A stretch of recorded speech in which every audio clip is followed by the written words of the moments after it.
Hey everyone, we're here in LA and I'm joined by Tsubasa Inaba, producer on White Knight Chronicles. So, thanks for joining us. And could you give us a general overview of White Knight Chronicles? How long you got?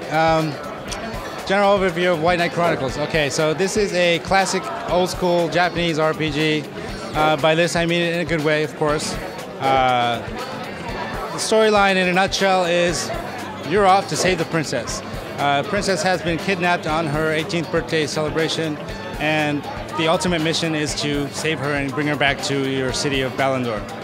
Obviously, in an RPG, there's lots more that goes on. Lots of side quests that have been designed. So although there is a general linear storyline that you will have to follow, of course, there are many, many other things that will keep you busy. So this White Knight, where does that come in? Like, could you explain how that works? That's part of the mystery behind the story, so I don't want to talk to it too much. Leonard, one of the main characters who you will be able to play, obtains this skill quite early on in the game. And even Leonard, when he obtains this skill, he's like, why me? Why do I have this superpower? What's going on? So the player is actually drawn in immediately, and you are in as well to find out what is driving this force. Why does Leonard get this power? Obviously, this is tied somewhat into saving that princess, but I'll leave the details out for you. All right, and how does the gameplay work? Gameplay, I'm guessing you're getting at the battle system. We call it an active turn-based battle system. It's very unique. I think it's a very new and nice design. And again, by definition, it's just a very good mix of turn-based versus action.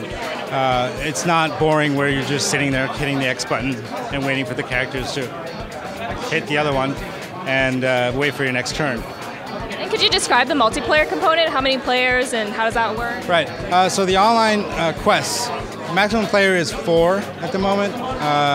Trying to see what will happen in the future, but it seems to be a comfortable number so far. And each quest is designed to complete in 1 hour. So you have a 1 hour cap.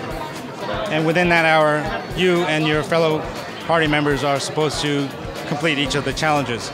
Now, players can opt to play it by themselves, but the quests are, at the end of the day, designed for co-op. So if you're out on your own, you're in for some trouble. But you can still try. So since this is out in Japan already, are there going to be any kind of changes or new features added to the North American release? We're hoping to squeeze some in, yeah. We're in some serious localization here. Obviously, for an RPG title, there's lots of text. It's crazy. Same applies for voiceover. There's a lot in there. We've already spent 5 weeks recording, and we still have a bit more to go. So in the meantime, while we are waiting to get those assets all ready, we're trying to make as many improvements as possible in comparison to the Japanese release. They may be small ones, but small ones add up. Yeah. Sounds good. Now, when can we expect White Knight Chronicles to ship in North America? That is probably the question of the day. It's the hardest one for me to answer. I believe we're scheduled to talk to that point at E3.